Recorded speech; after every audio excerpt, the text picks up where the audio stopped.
மணிப்பூருக்கு விளக்கு பிடிச்ச கனிமொழி உன்னோட சொந்த தொகுதி தூத்துக்குடி விளாத்தி குளத்துல ஒரு சின்ன பொண்ண 12வது படிக்கிற பொண்ண பாலியல் வன்கொடுமை செஞ்சு துண்டு துண்டா வெட்டி போட்டுருக்காங்க.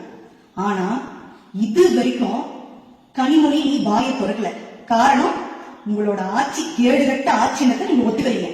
அதுதானே திராவிட மாடல் ஆட்சி வந்து இந்த 5 ஆண்டு காலத்துல தினம் கொலை கொள்ள கற்பழிப்பு இதுதான் நீங்க செஞ்ச 5 ஆண்டு சாதனைன்னு பார்த்தா இது ஒண்ணு மட்டும்தான். இந்த மாதிரி இப்போ போன வாரம் கிருஷ்ணகிரி ஊத்தங்கரையில ஒரு 2.5 வயசு குழந்தைய உங்க திமுகவில் இருக்கிற இளைஞரணி செயலாளர் அவங்க வந்து பாலியல் வன்கொடுமை செஞ்சு அந்த குழந்தை இறந்து போச்சு. இதுக்கு நீங்க கடுமையான நடவடிக்கை என்ன எடுத்தீங்க? வாயை மூடிட்டு இருக்கீங்க. இங்க இருந்து மணிப்பூருக்கு போயிட்டு பொங்கற நீங்க தமிழ்நாட்டுல உங்க ஆட்சியில உங்க கட்சிக்காரங்க பண்ற தப்பு ஏன் நீங்க தட்டி கேட்கல?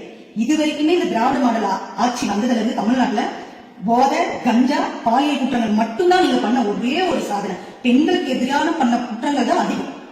அடுத்ததா இப்ப 2 நாளைக்கு முன்னாடி ஒரு வயசான 2 தம்பதிகள் அவங்கள வந்து 70 வயசு ஒரு முதியவரை தலையில கல்ல போட்டு கொண்டுட்டு 60 வயசு ஒரு மூதாட்டிய பாலியல் வன்கொடுமை செஞ்சு கொடூரமா கொலை பண்ணிருக்காங்க ஒரு குடும்பத்தை. இதுக்கு உங்க திராவிட மாடல் ஆட்சி என்ன நடவடிக்கை எடுத்தீங்க? இந்த குற்றவாளிகளுக்கு அவங்க மறுபடியும் அந்த தப்பை செய்யக்கூடாதுன்ற அளவுக்கு என்ன தண்டனை நீங்க கொடுத்தீங்க? இப்போ மதுராந்தகத்துல 2 நாளைக்கு முன்னாடி 14 வயசு ஒரு பெண் குழந்தைய கூட்டு பாலியல் வன்கொடுமை செஞ்சு கொண்டிருக்காங்க. இதுக்கு நீங்க என்ன நடவடிக்கை எடுத்தீங்க?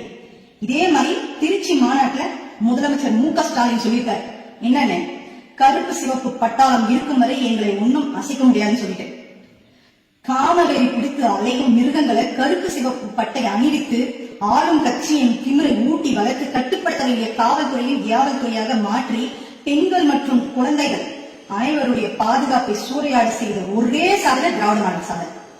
நீங்க தான் திமுகவுக்கு ஓட்டு போடுற எல்லாருக்கும் ஒண்ணு கேட்கிறேன், சோத்துல உப்பு போட்டு நீங்க சாப்பிட்டீங்கன்னா திமுகவுக்கு ஓட்டு போட மாட்டீங்க. அதே மாதிரி திமுகவில் இருக்கிறவங்களுக்கு சொல்றேன், உங்க வீட்லயும் பெண் குழந்தைங்க இருக்காங்க, பெண்கள் இருக்காங்க, முதியோர் இருக்காங்க. உங்களுக்கு வெக்கம், மானம், சூடு சொரண இந்த தமிழ்நாட்டுல பெண்கள் மரியாதையோடையும் மானத்தோடையும் கௌரவத்தோடையும் கண்ணியத்தோடையும் வாழணும்னா திமுகவில் இருக்கக்கூடாது, திமுகவுக்கு ஓட்டும் போடக்கூடாது. அப்படி நீங்க போட்டீங்கன்னா நீங்க எல்லா இடத்துலையும் முடிவு பண்ணிடுங்க. நன்றி.